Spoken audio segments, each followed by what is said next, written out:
I think you do have to have that focus, Yes, which is, I am managing this artist, and I'm bloody well going to get over that 10-foot high brick wall that exists for everybody. Is that hard for you though, because you're an artist in your own right, aren't you? And you know, so to sort of split yourself away from your ego almost to and it's good for you. Yes. Because if you're just thinking, how can I be a more famous pop star myself?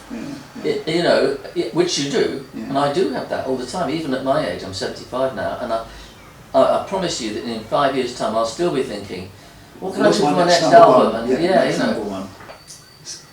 But you're right. Managing another artist, I think now, and I've said no to a couple of very, very good artists recently, very good young artists who I'm really, in the old 20 years ago, I might have said, yeah, let's do that because I could do it alongside something else. But as the road ahead of me gets smaller, less, and there's more ahead behind me than there is ahead, put it that way, in a big way. I've got less time to say, right, I'm going to make it my priority to do that thing of getting out the shower every morning and saying, right, today will be devoted to making someone else, their project, more successful. Because I've got so many of my own projects sort of piled up in the back of the mental white van of my mind. I can imagine. I mean, I think one of the, let's just finish with Katie, but is she the most successful artist you've been involved with, do you think? Because you're involved with her for a while. I mean, it depends what you call involved. As a manager, yes. But I mean, I didn't manage Art Garfunkel, but he's definitely more successful than Katie. But you only had that one, was it one brief thing with Art Garfunkel? Yeah, I mean, we had one record that suddenly, not suddenly, it was, see, I'll end up telling you my life story if you're not careful. I know it's in the book, so why not? The thing with that Art Garfunkel is quite fascinating, the difficulty of doing that record. I mean, I found that fascinating because you hear stories anyway about various people and how difficult they are and how easy they are.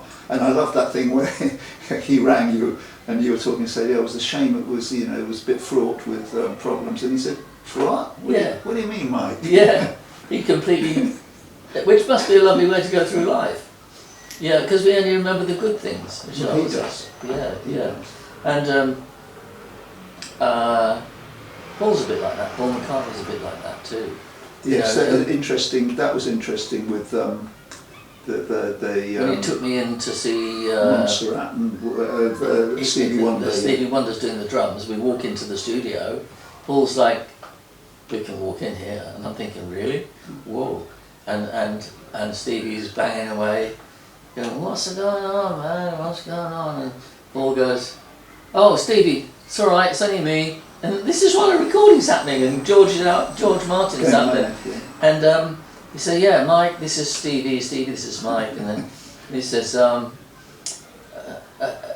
anyway, so then we hear George Martin go, this upper class private school voice going, "Chaps, would you mind doing that a little bit later? I'm trying to record Stevie on the drums here." And of course, we left the studio, and I'm feeling terrible. We walked out into the control room, and it didn't seem to bother Paul at all. But I felt terrible, and I think the reason is that he is Paul McCartney. He can do that, and I'm only Mike Batt. You know. It's like, as I say in the book, it's a bit like that gorilla with a machine gun. That's right. Yeah. Where does a gorilla with a machine gun sleep? Anywhere it likes. Very much like that. Of course, in that bit of the book, it was quite interesting because that's where you had that big yacht, Braemar. Yeah. Now, for some reason, I went on that yacht with you. I interviewed you in Antigua. Oh, were you among Why that? would I have done that? Well, there was a press corps. Was Paulie Yates with you? Yes, she was. Yes. Yeah. And that was about the time Tim Rice came out, just as a sort of friend to do a bit of work. And what were you promoting then? I wasn't promoting. Well, no, it was because I didn't have a manager, but the record company and various other people that Chrysalis. were, well, Chrysalis was doing one of my albums. I had two projects going at the same time. And I had a solo album called Waves. It was out on Sony. And they thought, why don't we fly... Sony was it? Yeah, Sony flew out a everyone, bunch of people, which obviously they wanted the creme de la creme. So they got you, They got Paula they got Paula, and somebody from the Express. I don't think David Wigg? No, it wasn't David, but it was the Sunday Express, and they did a nice colour supplement. Maureen Patton wanted to go. It wasn't Maureen Patton, no. You wouldn't let. No, I think it had been. She probably wouldn't have been so horrible to me when the and the show Spandau came out. Ballet were on my mind in that trip for some reason, and Paula Yates and Spandau Ballet. Why was Spandau? That's why I get mixed up with Chrysalis. Are you just thinking of yachts? Because they did Spandau Ballet did a yacht. No, I'm thinking of going. I met you. I don't remember what Spandau Ballet had been. No, okay, maybe not. Spandau Ballet. It's all a long time ago, though. It is a long time ago. That's when record companies had so much dosh. Yes, So much. yes. Maybe they didn't spend it on you, but they spent it on. No, I mean, to be honest with you, they did. Mm. I mean, I'd made a lot of money for Sony as a Womble, and it was a poison chalice, of course, because it meant that Sony were being really nice to me, and when I decided I wanted to go away and have not a sabbatical, because I was working at least as hard when I was away in the music room on the ship. Mm-hmm. And I say ship because it was a little ship, you know, it was quite a beast, wasn't it? Huge. You'll remember. When I wanted to do that, I had just had the hit with Bright Eyes. So my stock, you know, as a sort of potential moneymaker for them, was quite high. So I'll be quite honest about it. In my book, I'm quite honest about the deals I did, you know, and I actually name numbers, you know. Yes, you do, yeah. Only because I mean, you know. It is fascinating, and ordinary people don't know about, you know, 3,000, 5,000, 50,000. Yeah, and of course, if you look back, it doesn't seem very much at all. You know, I've got 14,000 for this or 12,000 for that. But in those days, if you multiply by at least 10. Yeah. I remember I looked it up. I got quite good at looking up the. You could have, in your book, of course, converted it to what's it's well, worth. sometimes I do. Yeah. Sometimes I have, and like, for example, I bought my first house for £35,000, and it was 9 bedroom. It could have been 11. But it was about a 9-bedroomed house in Surbiton, in Long Ditton, right near Surbiton. It was 35,000, and we did it up for 15,000. And that was my 50,000 that I got out of Sony after when the Wombles had one hit. They wanted more, so they had to nail me to the floor, as it were. So this very very nice bloke actually called Paul Russell, who became a very good friend of mine, and it still is, lives out in Barbados now, and you know, he did a deal with me to get the 50 grand. And he said, how much money do you want? I said 50 grand. And when you look, I looked it up recently, and you might say, oh, was that 2 million? No, it wasn't. It was about £500,000-600,000 now. But it was a dilapidated old house, and we just did it up, and it became this beautiful, lovely sort of place where a pop star might want to live. Because I suddenly went from having hanging out of my jeans. Well, no, pop stars have the hanging out of their jeans. Now purpose, they do, yes, they do. But it was before we did it on purpose. Yeah. My was having that. My jeans had hanging out of them. Through poverty and through I'm sure I'm making it all up because I probably didn't have an actual hole in my jeans, but it's a figure of speech, right? But in those days, I thought, you know, I mean, 50 grand was a lot. Well, it still is a lot of money. If you but compare it to what your parents were, that's what is quite fascinating. You compare it to your mum earned or your dad earned. And well, things my like that. dad, shortly as an officer coming out of the war, took a very junior job in the civil engineers department. A guy with a degree, you know, doing a job that's quite had a lot of expertise to it, £250 a year, and which still would be low, but probably something like, I don't know, £8 a year or something. No, I don't know. One of the things that's interesting is that you're such an accomplished songwriter. You make lots of songs. I'm fascinated by the way that people create songs. There's a very good feature in the Financial Times that I always like. It's called The Life of a Song, and it shows how, you know, great songs were made. You know, say Blue Suede Shoes or whatever, things like that. And it's quite fascinating. And then they do a bit at the end, which I hate, in saying, oh, other artists have covered this, and there's a list of artists that have covered a great song and maybe not done it justice. If we can talk about one of your songs and how that came about. I mean, I don't know, it'd be nice to talk about a very, very famous one, whether it's Bright Eyes, whether it's Winter's Tale, whether it's any of the Katie, you know. Sure. Is it for a specific... No, it's just to see how, what's the most interesting story that you think about, and how the creative process happened and everything. I'm sort of torn between two. Okay. One is Bright Eyes, because the director of Watership Down, an American guy, who actually died during the making of the film, and the producer had to take over as a director. But anyway, I digress. Get your scissors out later. We love digressions. They're the... He just said, I would like you to write me a song about death. And I thought, whoa, that's a heavy subject. And I was worried. I went home thinking, how the hell can I do that? And then it just dawned on me that it's what we all think about. It's what all of us, I mean, whatever religion we are, or whether we have religion or not, you know, my own religion, if you like, or whatever you call it, philosophy, belief, is that it's none of my business whether there's an afterlife or not. I don't think I'm supposed to know until I get there or don't, and then it's too late to, you know, who cares?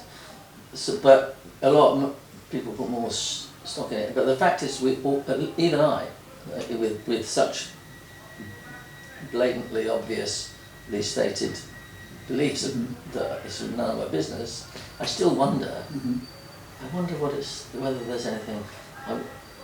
I suspect not, but what if I'm wrong, you know? And so I started to think that is one of the most important things. And if I can fill this song full of wonder, so I sat down at the piano, and it came quite quickly. And I always find, and I also digress to say, I heard sometime later Paul Simon being interviewed, and he said, if I'm sitting with my guitar and a tune comes just at the same time as a lyric, those are the best ones. Yes. And I find that it's the same. If I'm sitting at the piano and I'm tinkling away, and I suddenly get, is it a kind of dream? So the words come with the tune. That's amazing. I mean, it just literally, like, the song lands. Only 3 bars of it or something, or 4 bars. And then that makes me full of a sort of, it fills me with a kind of adrenaline that I've discovered something that I can use, that takes me into the next bar. And then suddenly I'm singing, bright eyes, burning like fire. And I'm thinking, I've just written a whole chorus. All within 20 minutes so of having... So the song is really writing you almost, isn't it? It's like that, but I don't attribute it to any sort of Mozartian divine intervention. So it came quite quickly then, that song, yeah? It came quite quickly once I'd agonised for 2 or 3 days. So once I knew I was on to I discovered it needed to be a song about wonder. What is it? What happens when we die? Is it a kind of dream floating down? I wondered whether I should actually put following the river of death downstream. There's a very hard word. Should it be some other? Should I soften it? And I thought, no, I won't soften it. Because I learned, there was one thing I learned from Tim Rice, never, not through conversation, but by the observation, that he tends sometimes to avoid the poetic, to be factual and witty. Or he's more of a, he would say himself that he's more of a theatrical lyricist, and the reason he's such a good one is because he tells it like it is. He'll whereas I'm more of a poetic lyricist. So when I got to Following the River of Death Downstream, I wasn't co-writing it with Tim. I don't think I had even met him by that point. Or maybe I had. Were you using him as a reference to what? No. I'm just using it now because there are lyricists of all types, and I tend to think when I'm writing a lyric, is that sort of got enough has that got enough romance and poetry and mystery to it, beauty, but Following the River of Death Downstream is kind of a beautiful concept, but when you get to the word death, it's like you stub your toe on that word. And I thought for a while, should I write that? Is it a bit too strong? But then I thought, no, I've got to tell people what this song's about. And so that's how that happened. And the song came quite quickly. And another reason for it to come quite quickly was that the producers themselves were coming out of my house like 2 days later. And it's the old thing about a deadline. That's great. They're great. I just love deadlines. I can work without them. It's hard. It's nice if someone says you've got to do this by tomorrow. Otherwise we don't pay you. I mean, if a famous no names, but if a famous stage theatre producer said to me, Mike, you've got the Drury Lane Theatre in 2 months' time. Here's a budget. Put on what you want, or write me a musical about that book. It'll be done in 2 months and fully orchestrated, and it'll be on. Because I love impossible deadlines. To dream the impossible dream. Impossible deadlines is a good. It's a good lyric, isn't it? Yeah. Perhaps. Impossible is a good word. To meet the impossible deadline. And the foe coming after me. Yeah. The foe coming after my big toe. Digression, because we're the same generation, and you talking about death. Do you remember? There were so many songs about death when we were growing up. Really? Yeah, do you remember them? Johnny Remember Me. Oh yeah, and Ebony Eyes by the Everly Brothers. Yeah, and what's that one? There were loads of them. Yeah, I know. Yeah, and what about that? When he's on a motorbike. Yeah. Look out! What's What's that one? Leader of the Pack. Yeah. That's where I fell for, the Leader of the Pack. And the one about the racetrack. Was that Donny? No. There was loads. Honestly, there were so many. Every song. There's so many songs about it. The lovers. No, I can't. Go on. A wedding ring. Yeah. I wanted to buy her a wedding ring. We're going to get it. We are going to get it. He promised her everything. Yeah.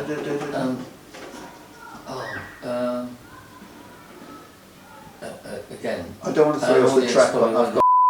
I find it really fascinating. Yeah.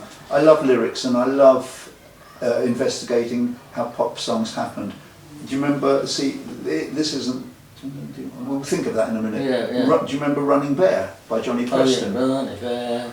That's a song about death. Little White Dove. I had never really cottoned on to that there were so many death songs. She my glasses. I want to know who. He wanted to promise her everything. Tell Laura I love her. Ricky Nelson. Yeah. Tell Laura I need her.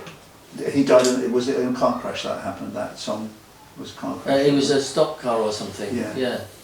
It was definitely a car race. Yeah.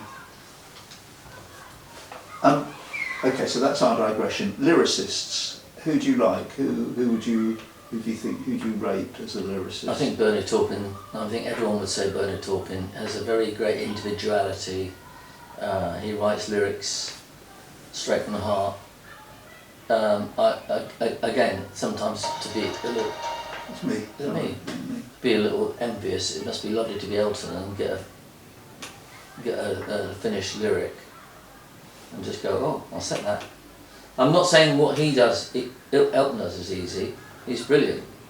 I'm just saying it must be lovely to get a set of lyrics and go, oh, this is a song about I sat on the roof and kicked off the moss. Well, I know a tune for that. You know, that, and I have set lyrics before. In fact, I've done a couple of Tim Rice and I had one song that Elaine Page ended up doing, which was called.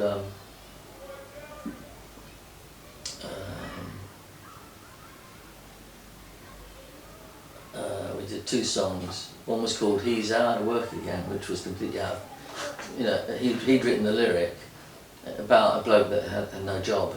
And it was sort of during the punky type years. I think he was probably trying to write a punky lyric. He's out of work again, back on the streets, back in that never-ending line. He's not the only one, but that don't make it fun. Da, da, da, da. And it never got recorded by anyone. But anyway, he and I wrote that. I very rarely co-write with people. I'm not a very good co-writer. I always want to grab the steering wheel and get on with it. Do you think what Elton... That's very interesting, because do lyrics suggest the tune, don't they? Or not? I don't. You'd have to ask Elton whether he gets a feeling of a tune from a lyric. But the thing about Bernie is when he's writing, he's not writing poetry. He's writing a song. He's writing a lyric. Yeah. He knows all about lyrics. Yeah. So he'll give Elton a chorus that's separate from, whereas a poet will just write, you know, the sonnet or whatever it might be. Yeah, and that's it. Whereas Bernie is a sort of, he's a songwriter and he writes a lyric. I mean, and other great lyricists. I mean, how long have you got? You know, we've got another 5 hours. People like Johnny Mercer with. So you're going back now, yeah. Yeah, you go all the way back. But I think he's the one who said, talking about another songwriter, lyricist. Someone said, "What do you think of this other guy's lyrics?" And he said, "Oh, if you gave me a bowl of alphabet soup, I could better lyrics." Brilliant. Those lyrics in those days, you know, the American songbook, are phenomenal. Yeah. I mean, the skill and craft in it all, and a lot of it is because it was for the theatre, which brings us back to Tim Rice. Yeah. I mean, Tim's a great lyricist, and his ambition was always to have a non-theatrical pop hit, because all of his hits were theatrical. He's very rooted. Tim is very rooted in that. He used to do a lovely show on the radio on Capital, I think it was, about the '60s, and I listened to that all the time. He's got great encyclopedic knowledge of a lot of pop. And he's got a very political mind.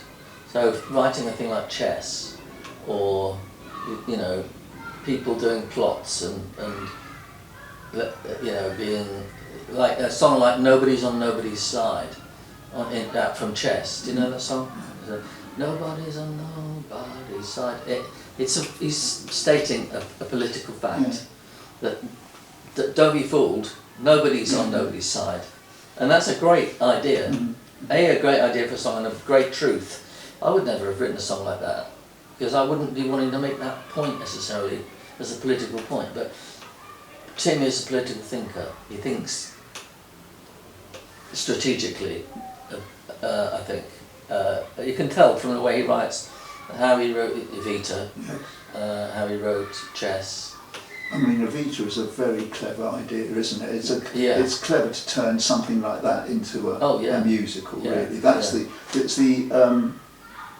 sort of the difference. You know, not a difference. I can't think of the word, but the jarringness of it. You know, this is a thing that shouldn't be a musical, and yet I made it into a musical. Yeah, and I think the key to it is they spotted that the central character was, of course, a diva that could be seen. You could always see the poster before you wrote the thing, and bringing Che Guevara into it as a commentator when he wasn't probably there at all, or if he might have just dropped in for tea and left. Yeah, yeah. You know, but actually making him a central character.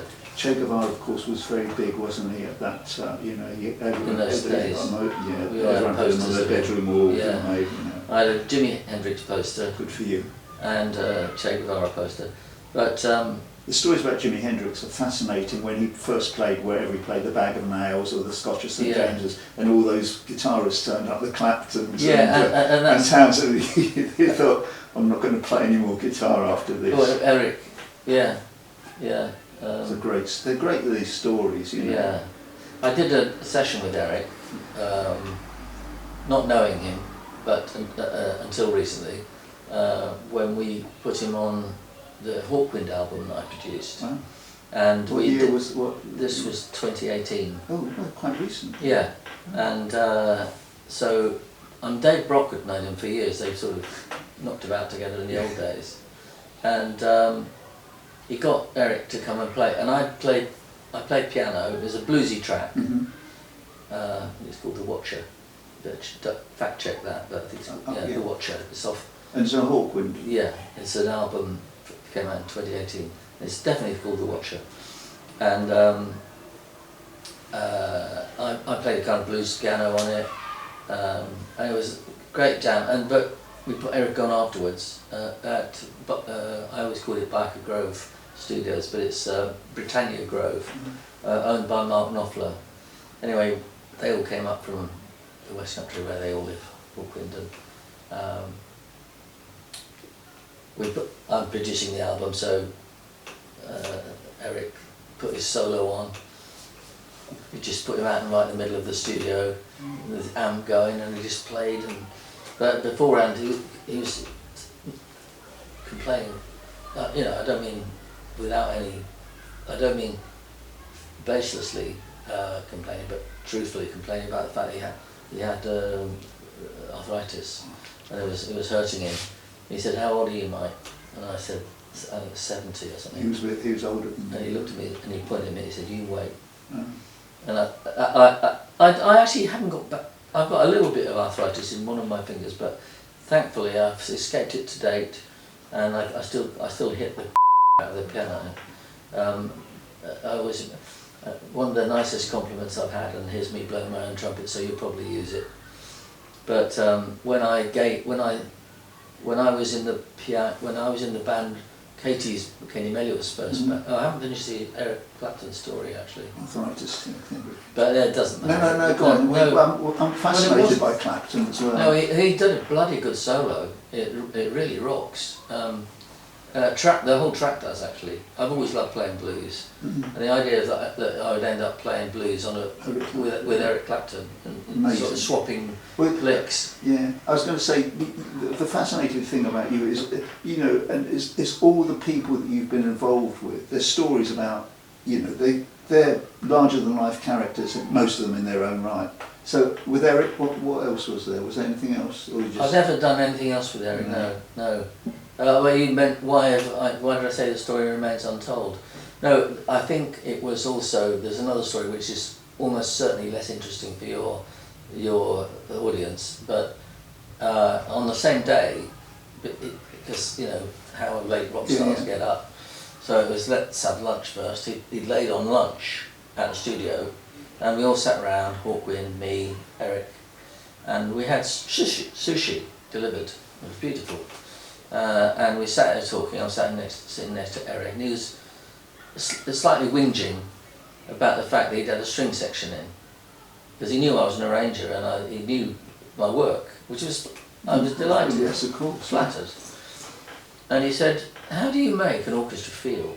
How do you make them feel the music?" Which that's a bit like saying, "How do you make a rock and roll band feel the music?" But it wasn't. It was a sort of, he'd never sort of, I think, I'll tell you why, he'd recently had a session where he'd said to the orchestra, can you push that chord? Well, pushing a chord, I don't know how much music you have experience or knowledge. I read about the accordion, you and the accordion pushing chords. I remember that bit. Oh no, that's a different one. So- That's push buttons Oh, push to make buttons, okay. that of the accordion, which give you a knowledge of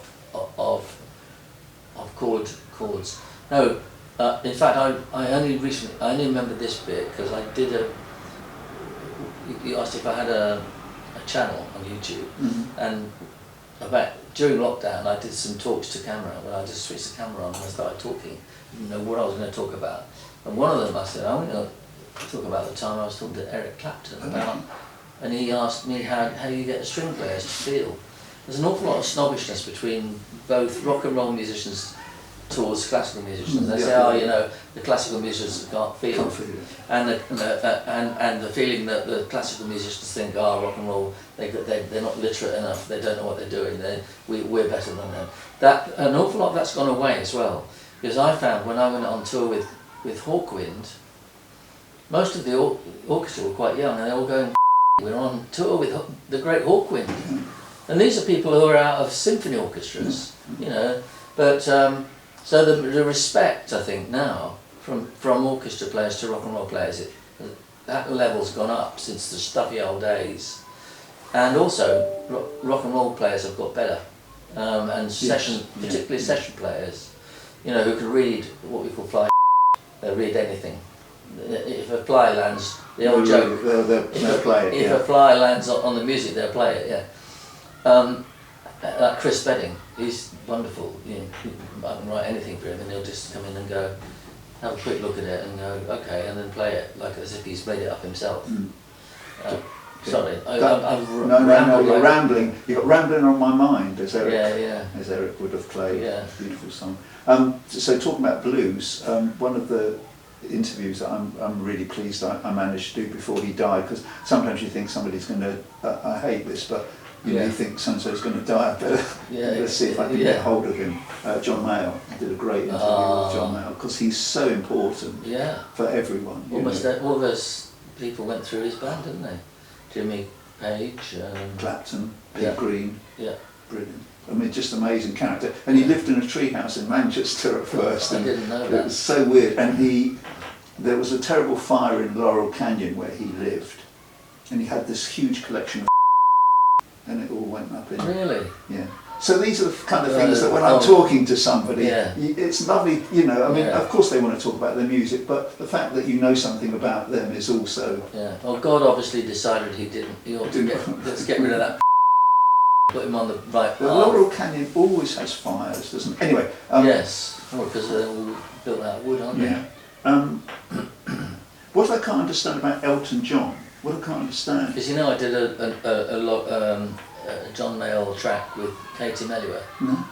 Yeah, when I was a kid, I was in a duo. Yes, I read that. And one of the songs that I had that album of John Mayall's. Blues Breakers? Live at Kluk's Kleep. Kluk's Kleep. I don't know what Kluk's Kleep was, but it was a in West club. Hampstead. Yeah.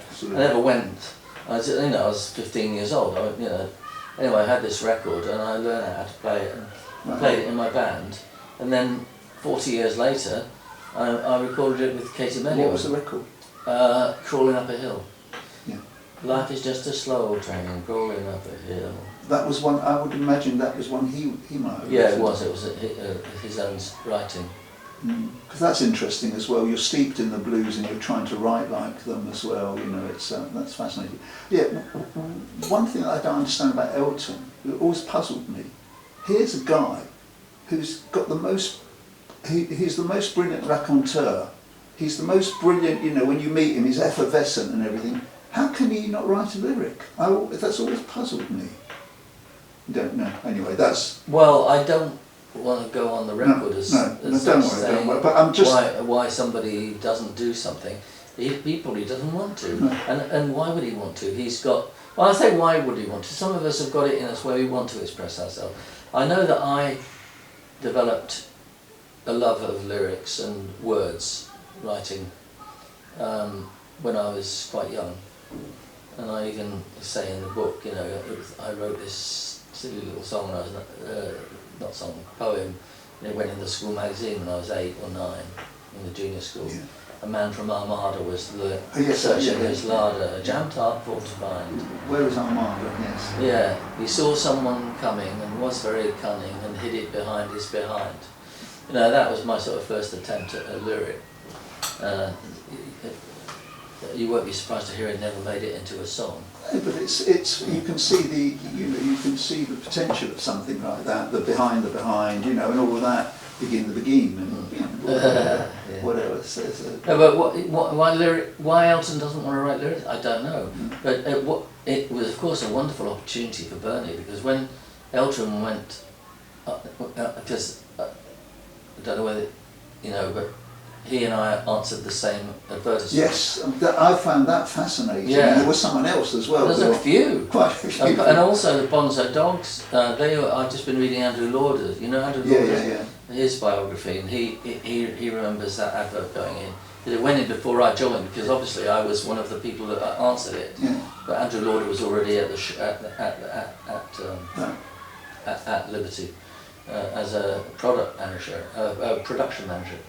But Ray did the A&R, and Ray must have met me. I often wonder whether Reg and I must have been sitting in the same rooms. in the reception, sort of. That's amazing. And never knew who we. You should be in that film. Then you should be in what's film. Yeah, they should have had me. Well, somebody represented me. What about? You see, a lot of people. I thought it was unique to me, and then I read somebody else's review. I think the Telegraph like you a lot. Whoever writes for the Telegraph seems to get on well with you. Neil McCormick. Neil McCormick. Then yeah. I mean, I think you did a good interview with him, didn't you? He did a. Oh, I was going to say he did a good interview with me, but sorry. Yeah, either way around. Yeah. That's true. Why do you not think you've become like Elton John? You've got that talent, haven't you? You've got the talent, you've got the piano playing, you most probably... Yeah, but I mean, with Elton, he does things that I can't. He had a fantastic voice. But I always used to think my voice sounded like Herman Sermit's. And there's nothing wrong with that. Yeah. And I used to wish I had a gravelly voice. And I used to even drive to the studio in the morning without speaking, so that the first thing I did was do a vocal where I still had a gravelly voice. And it never really worked until I got older and drinking scotch and smoking cigars. And then eventually I got a little bit of a crackle. Well, I'm quite pleased with my voice now, it's okay. But when I first started out, I just had a little squeaky pop voice. That's it. But Elton had a fantastic voice. But because of all the session singing he did, I always think nevertheless, I still think that album of the one where he broke through, the second album, he's doing an impression of Jose Feliciano. He was so used to doing all those cover versions with. I think he's a lot of that phrasing. He's learned. It doesn't matter. No. Because he's been imitating. Amy Winehouse was doing an impression of some American, blues artist, Etta James or somebody. So it doesn't matter. It's influence. But I think that's what he was doing. And I was never that level of singer at that age. I think I'm just as valid a pop singer as a lot of other people. I mean, some people have described my voice as even a little bit Beatley, because it is that kind of pop, nondescript pop voice that sounds like it's come from. You can't really tell where it's come from. Come from the mid something. Because I've lived in Bradford and Southampton and Winchester and Coventry, so I'm sort of a man from everywhere, and so I've got this sort of voice from nowhere, and therefore I make the most of it by. I've had lots of practice and I've done lots of singing, and I don't mean going to practicing for the sake of it, but I mean I've made so many records and so done all my own blocks of harmony, and of course the Wombles was a lot of singing involved. So my voice got broken in, but if you're asking for me to compare, again here we are, a double-page spread on Mike Batt comparing himself to Elton John, but you asked me a direct question, so if you do use it, hopefully we'll spike it with the question so that it doesn't look like I've just arrived in the studio No, and started of course not. pontificating about Elton. Do you think he had? See, quite honestly, the voice had never occurred to me. But see, I do things he can't do. That's what I love conducting and arranging. Yeah. I love. You do lots of. I think musically, you've got much more scope than it. But weirdly, we're almost identical as piano players. Well, this is what I'm thinking about. That's what I can't. Do you think he was? You see, you're quite a show off as well. You know, I was Am going I? to say, yeah, Okay. you are. I know. I was always a ridiculously loud dresser. I used to, but he took it to the extreme, and he made a. But he could do, because he became a gorilla with a machine gun, didn't he? When you're that famous, you can do what the. Yeah. Well, and also, I think actually, I think what's his name, Bernie got a bit off when he saw him dressed up as a duck.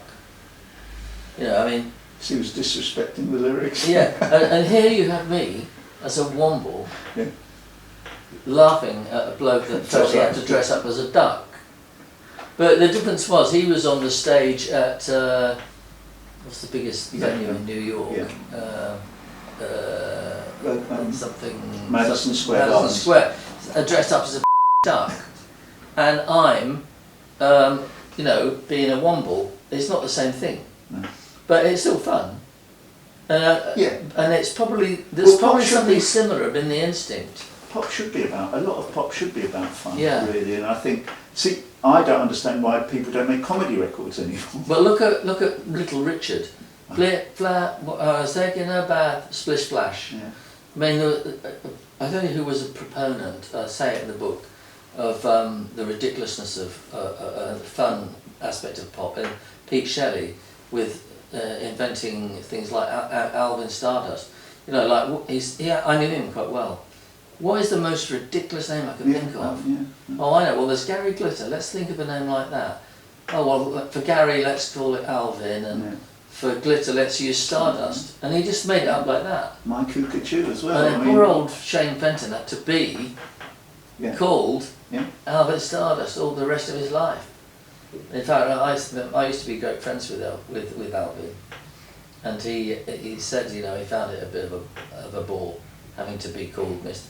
And particularly, he sort of found it quite amusing when people at hotels would say, "Mr. Stardust, your room is 316. Here are the keys." You know. Yeah. Sorry, I talked over you there. No. You please keep talking over me.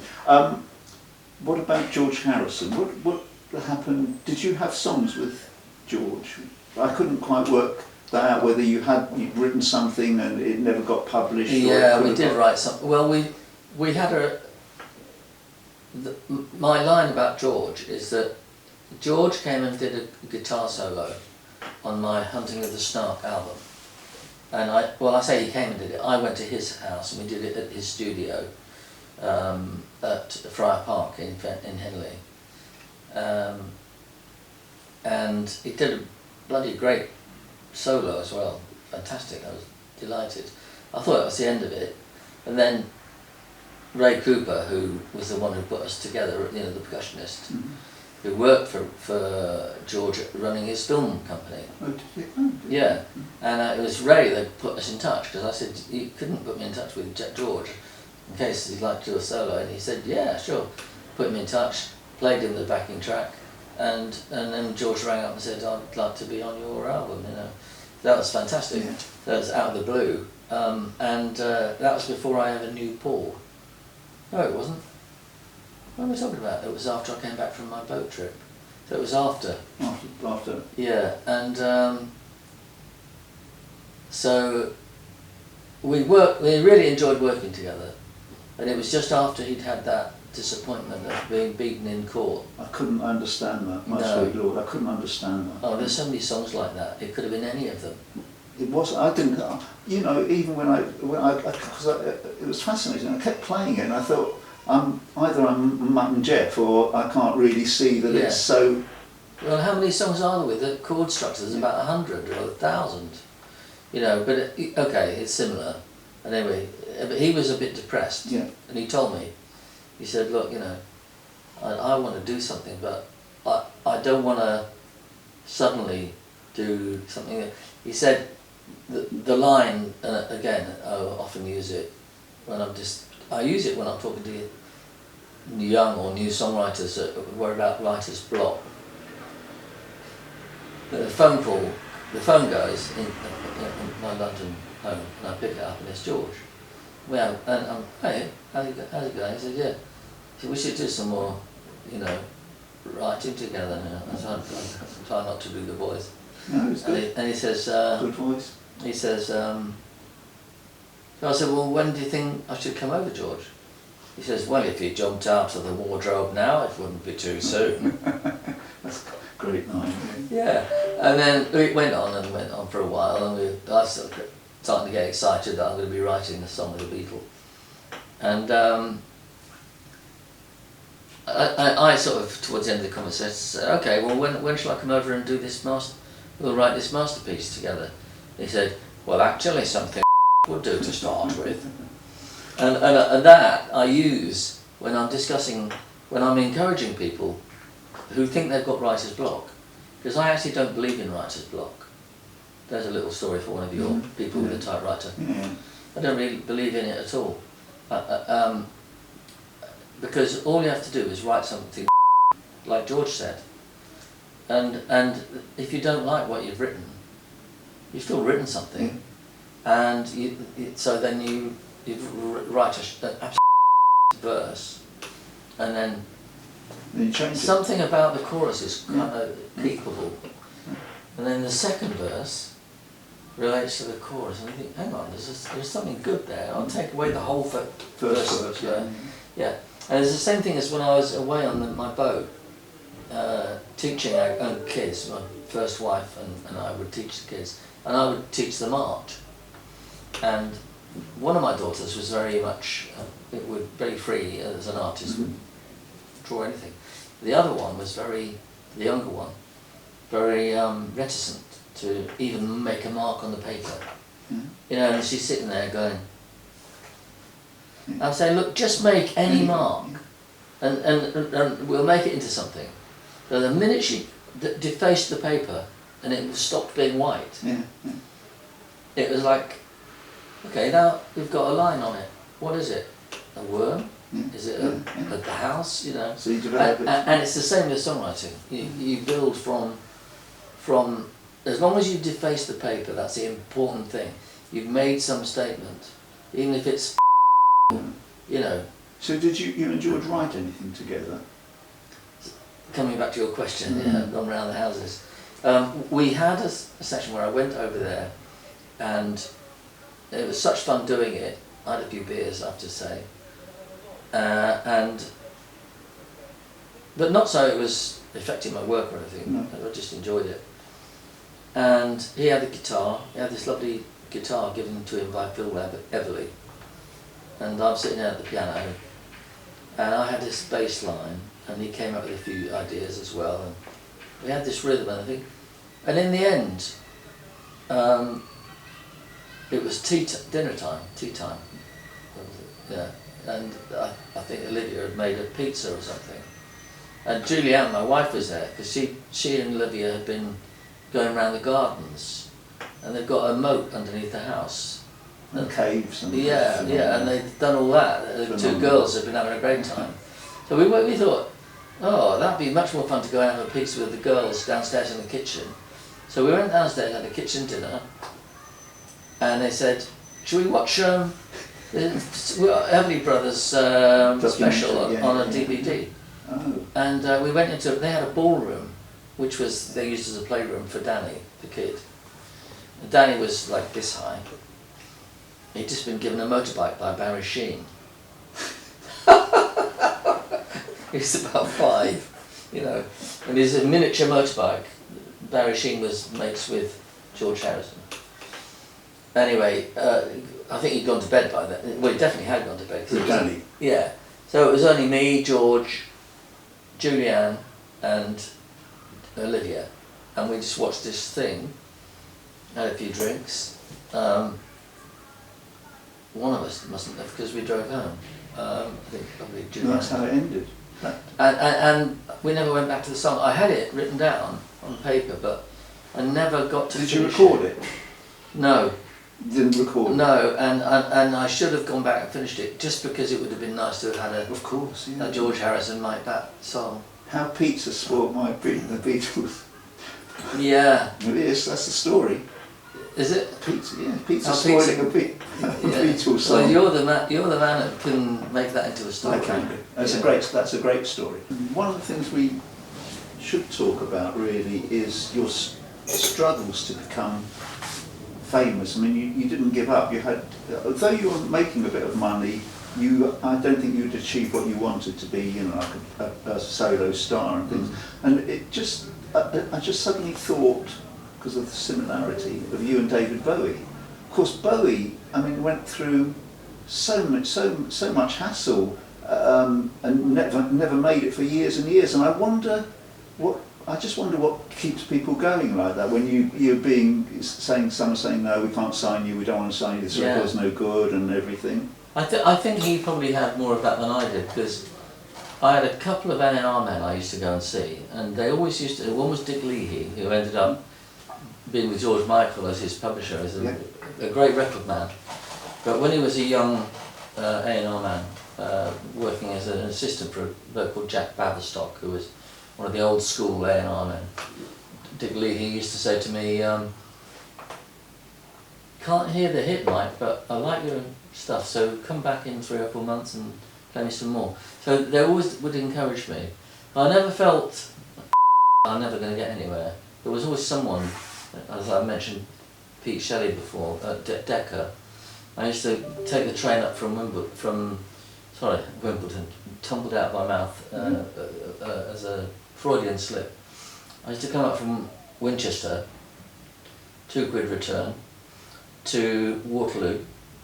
It's just about the time of Waterloo Sunset by the Kings, and walk along to 9 Albert Embankment and see Pete Shelley. This is all the stuff you won't use because your audience probably won't be interested. But I always used to feel I was getting somewhere because I was meeting these people. And yet, yes, you're right. I know Bowie, and because Bowie had a whole different thing.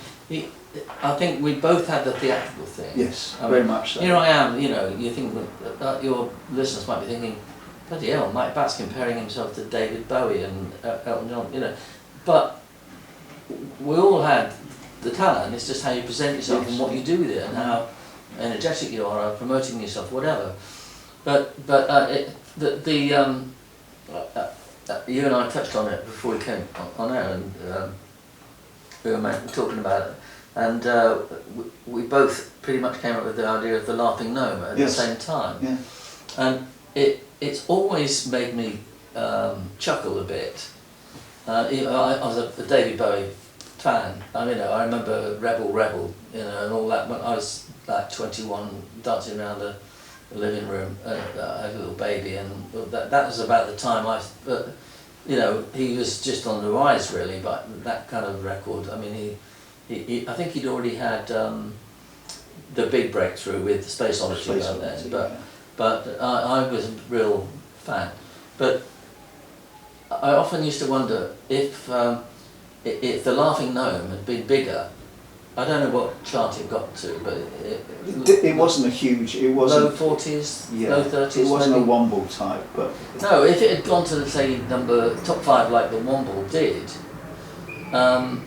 his manager would have said to him, he might have just gone, you know what, I haven't had a hit, and I could do with a bit. You know, I think I'll have another one. So he might have written another Laughing Gnome, and it might have got bigger. And he might have ended up being the Laughing Gnome in the same way that I became. You with the Wombles.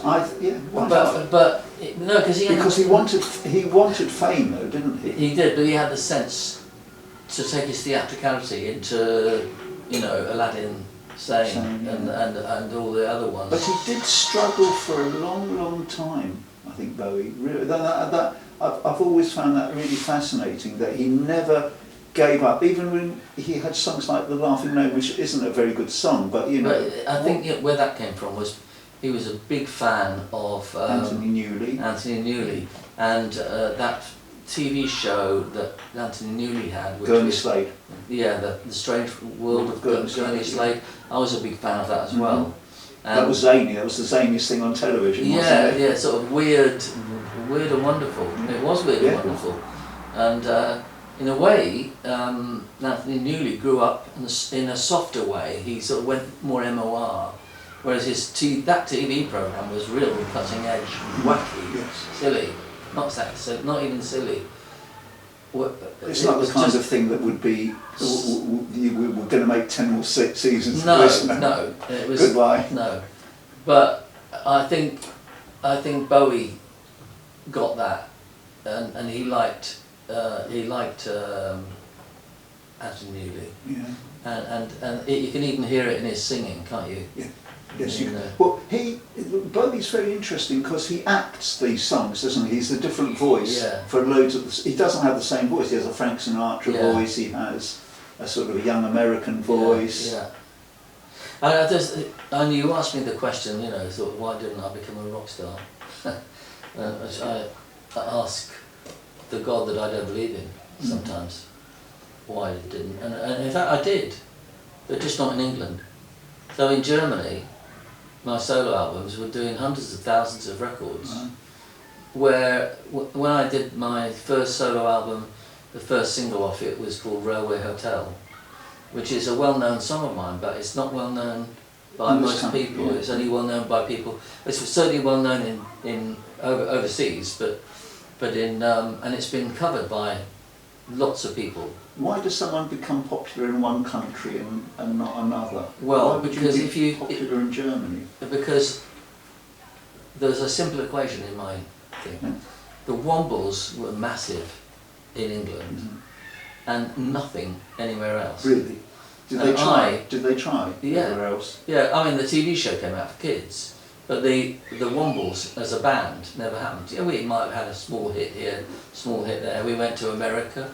We had a number 51 in the charts, you know, but that wasn't fame. That wasn't fame and fortune for the Wombles. So everywhere where the Wombles weren't successful, well, not everywhere, but a lot of places where the Wombles weren't successful, I might Batt the, well, dare I say, rock star. But I mean, I never became. Did you enjoy that? I did. I mean, I used to have this joke with pals, you know, that if I wanted to be a rock star for a day, I'd get on a plane to Germany, and you know, be Mike Batt. Scream, yeah. I'd be Mike Batt, and they wouldn't even have heard of the Wombles, you know. And there are. If I put a greatest hits together, I've got to put a different one together for England than I have for Holland, Germany, South Africa, Australia. So in a way, I've woven my way, if that's the right word, through the various territories, taking on almost a different identity in each territory. Well, you've had a good life though, haven't you? Yeah, and I've done loads of things that all these other people haven't done. Yeah, you have. And I say all these other people, I don't mean, I'm not talking about just David or Elton, I'm talking about, but we are talking about the big stars of the world. Yeah. One thing that I've got, or been able to do, is basically dot around all over the place musically. Well, reading your book, that's one of the things that I would say again, is all these characters that you liaised with. It's quite a fascinating tapestry of different talents, you know, the Paul McCartney stories, all these. They're all. Well, that's a lovely word, tapestry. It's not a word I've ever used. I got it off Carole King myself. Yeah, Carole. Good songwriter. Kaz. Okay, good songwriter. Yeah. One of the greatest songs ever done, Will You Still Love Me Tomorrow, is one of my favourites. I was very proud to see that my daughter, who's a bass player, got her degree from Berklee College, a degree in music, from Carole King. I mean, so what? Carole King was just the one, the luminary that was visiting. Good luminary. But yeah, and Willie Nelson was there as well. So that's quite. She shook hands with both. That's a good thing. Be good if you could shake hands and their talent would pass on to you. or maybe hers to them. You've got to think big. You've got to think like a bat. Think Remember, like a dad. you're a bat. No, think like a proud dad. Yeah.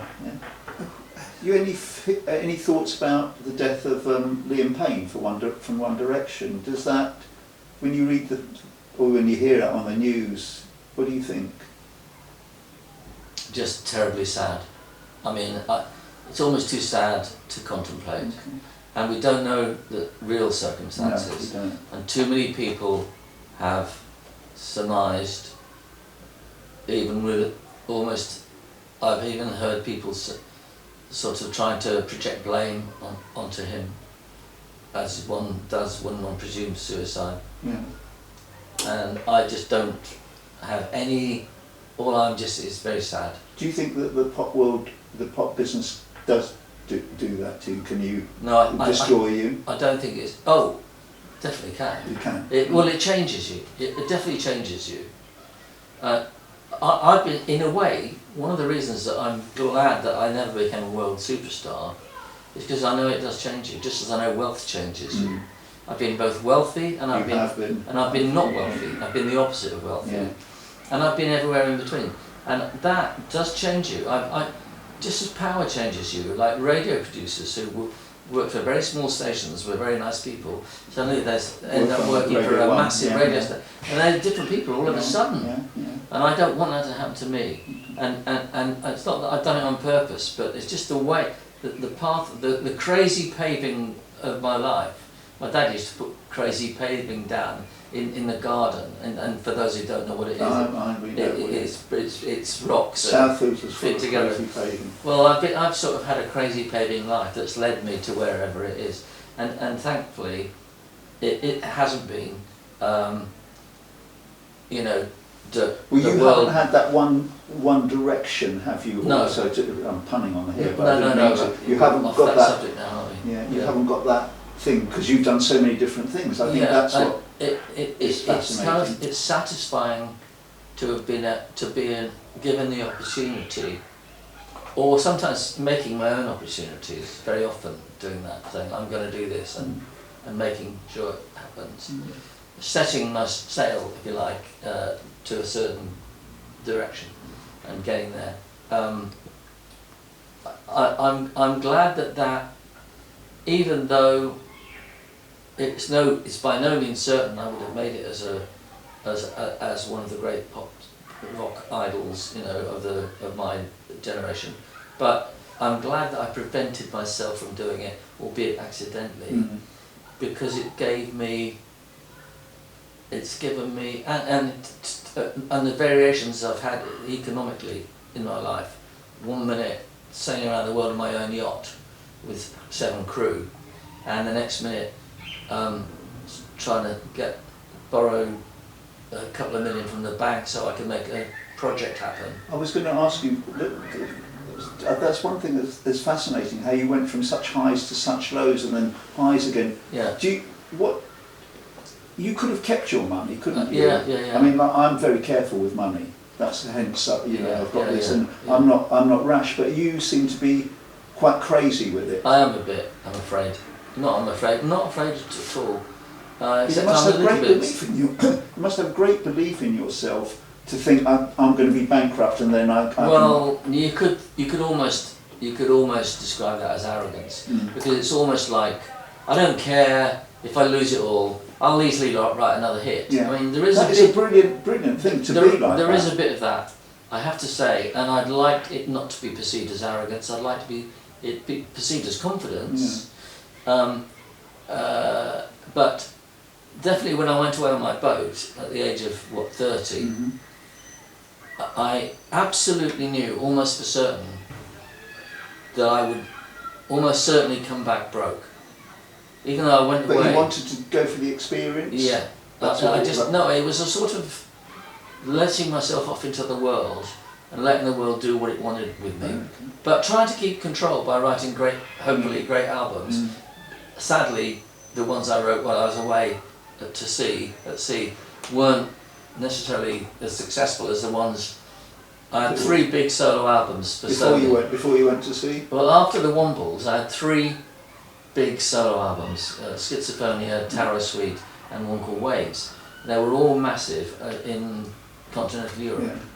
which is one of the reasons I was able to do the deal to get the boat to go away. You know, but there was definitely a wanderlust, which was not looking for the pot of gold at the end of the rainbow. It was almost, here's the pot of gold at this end of the rainbow, and I don't care if by the time I get there it's all gone. Did you think that being at sea or being in that different environment would spur you on to write different kind of songs, or is that what, or not really? Funnily enough, I don't find the environment I'm in makes that much difference. Isn't it? I was great friends with Errol Brown, and I remember him saying that, I think it was his second album, he went and got a slummy little flat to live in, even though he's rich, so he could get the feeling of being in a bedsit to write. That's fascinating. And I wouldn't need that. No. I could pretend to be in a bedsit and exactly. still be in a Yeah. grand hotel. yeah. A grand, And I think when you're it depends what kind of songwriter you are or kind of artist, but I like to stimulate songs that can either be, again we were talking off camera about the fact that you've noticed that a lot of my songs come from being in love, or not you know, just being almost unrequited love. Unrequited love is the best, yeah. And I do have a habit of caring a lot when I'm in a relationship, and sometimes that can hurt you.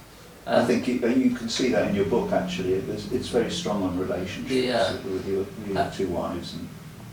And yeah, sometimes I remember when the Hollies said, look, you know, we'd like you to write and produce 3 songs for us. Just before I went away on the boat, it was actually in 1980. And they gave me a complete freedom to write what I wanted.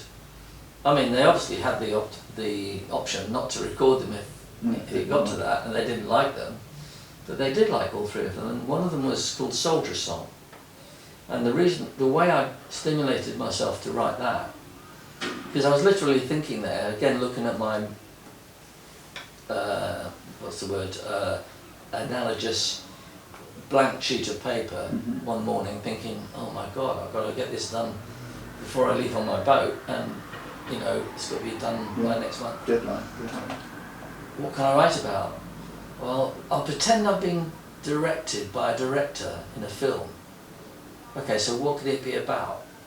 Let's say it's about the Napoleonic Wars, and there's this young subaltern riding out. Does he have to have a name? No, not really. Because I'm going to sing it in the first person.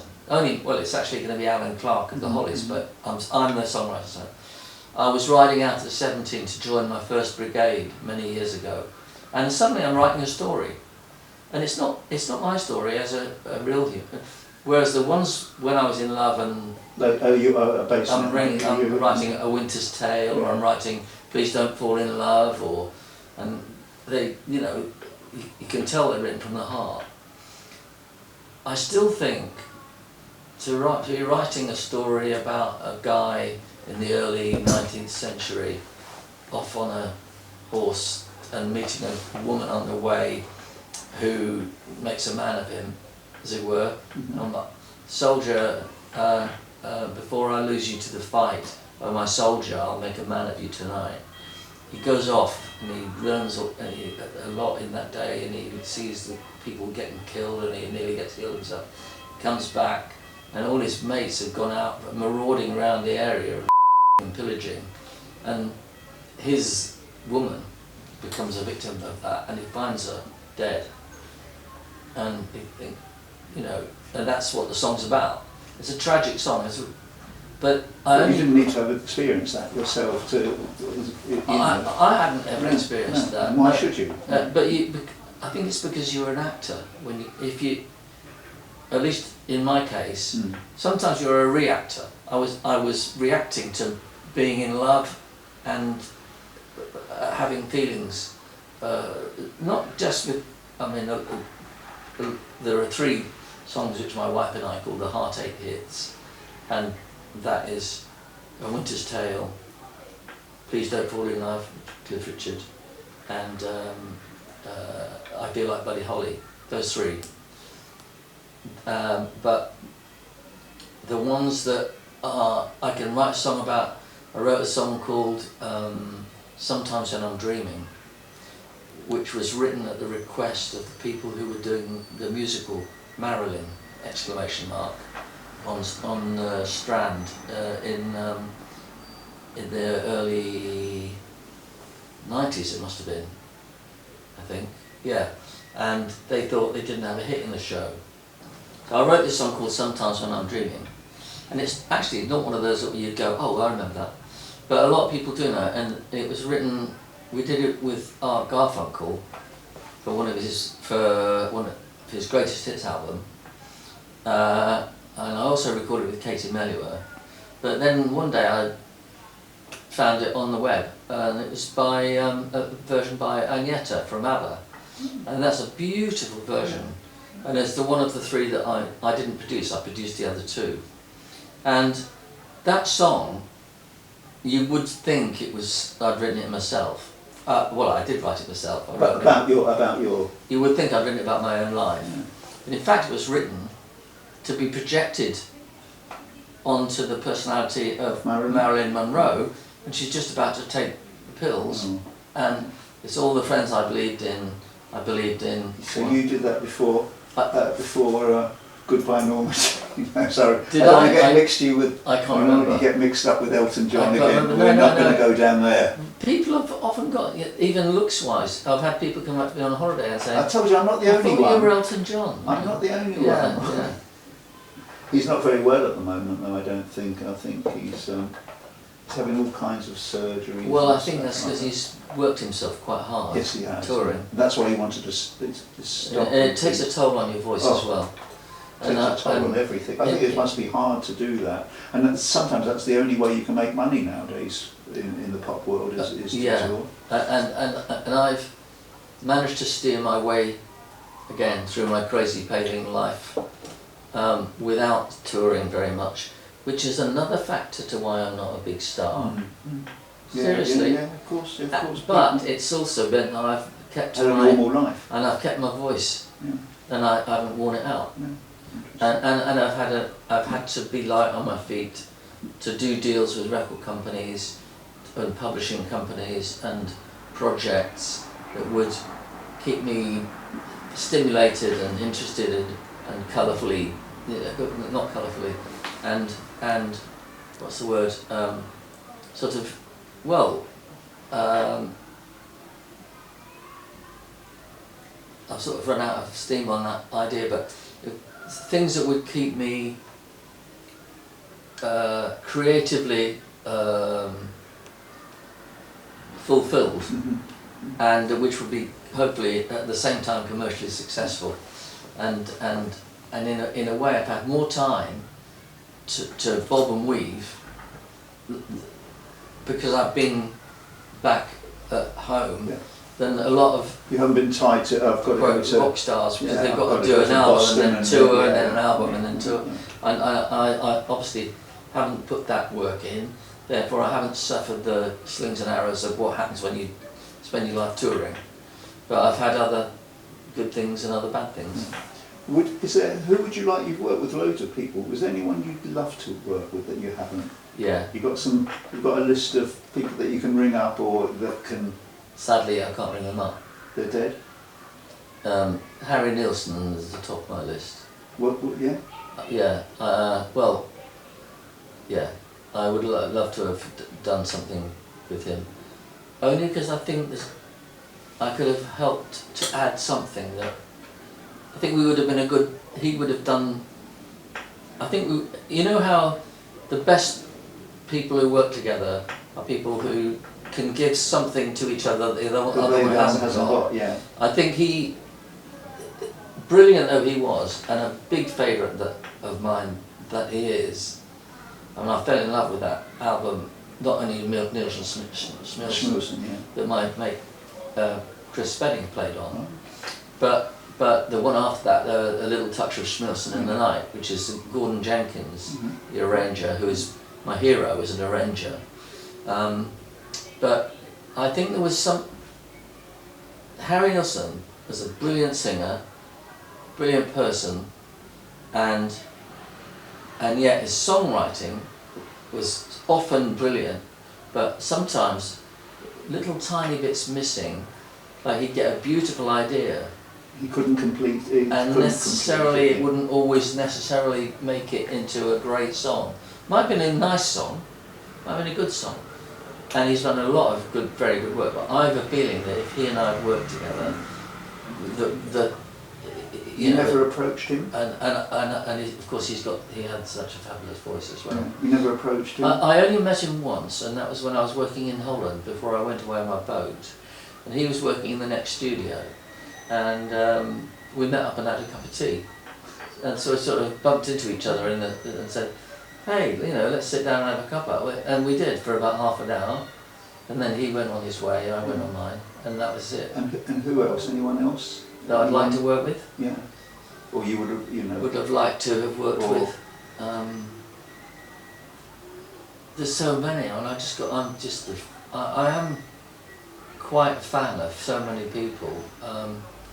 I'd like to have done an album with Tina Turner, just because she was so Voice is amazing, yeah. isn't it? And the energy. Yeah, female sort of energy that just And she was on her last... takes no prisoners. And she was on, you know, I mean, her life story is phenomenal, isn't it? Of escaping from Ike and all that, and having no money. Yeah. And, I mean, that's an amazing story. Yeah. Amazing. And there's a long list of people I'd like to work with, but those two stand out. Okay. And what about in terms of money? What you must still be earning money from the Wombles comfortably. Does that make more money than Bright Eyes, for example? I think that's going past my wish to comment, really. But I don't blame you for asking. But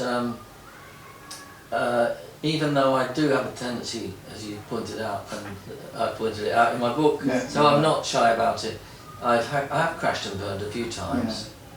Thankfully,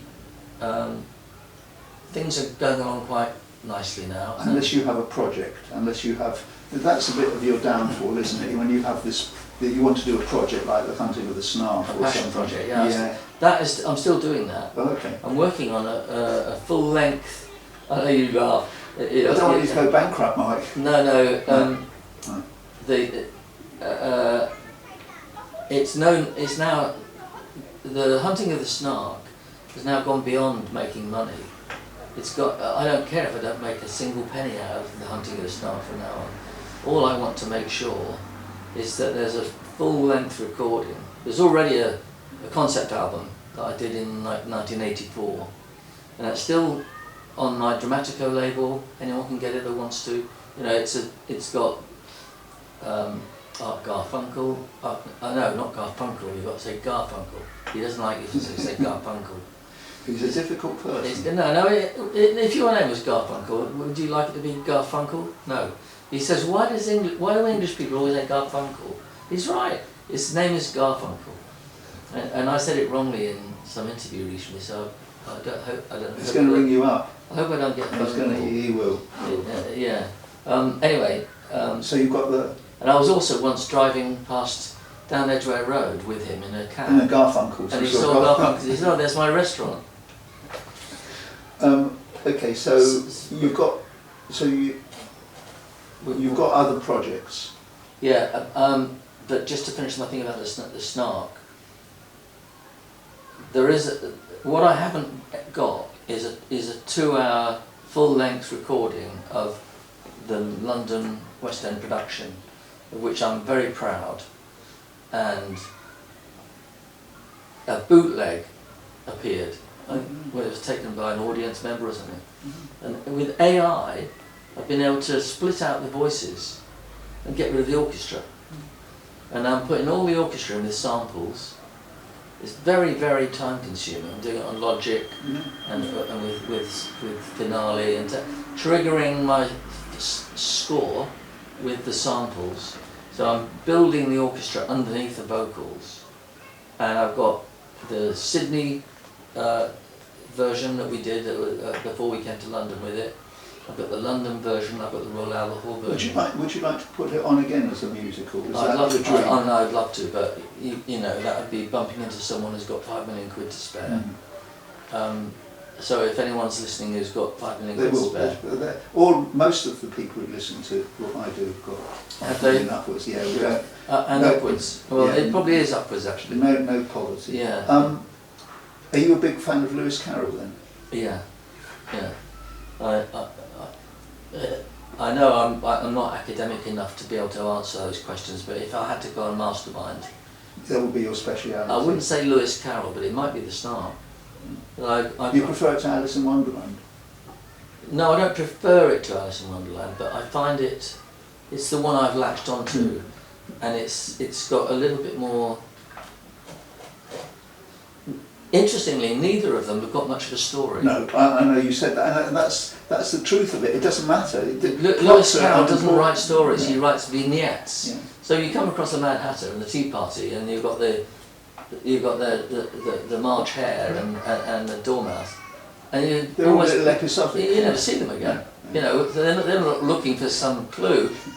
You know, and that's what I think. Actually, if I dare have a little whinge, that's probably what the critics might have liked a little bit more story in that. But, you know, as I say, Lewis Carroll didn't write stories. The Nutcracker, everyone goes to see it every Christmas with their kids. That doesn't have a story really. The Cats, much as I love Andrew Lloyd Webber, doesn't have a story. You know, so hey. Is there anything about today's music that you don't? Do you like anyone today? Do I like anyone today? Yeah, you know, in pop, saying making records. Anyone you listen to or not really? I'm not. I've never been a fan type of person, and a lot of my friends are journalists, and that they have that gene, and I somehow don't. I don't know why. There are things But like you that. must have a gene for liking a pop song, mustn't you? That obviously. You Yeah, have I've that, got don't you? a You good like piece a of pop work song. or something. You know, or say I'm a fan of the arranger Gordon Jenkins that no one else has Never heard of these days ever heard of. But he did all of Sinatra's, Nat King Cole, brilliant, and the Little Touch of Schmilson in the Night. This is where I first discovered him, and I absolutely adore his work.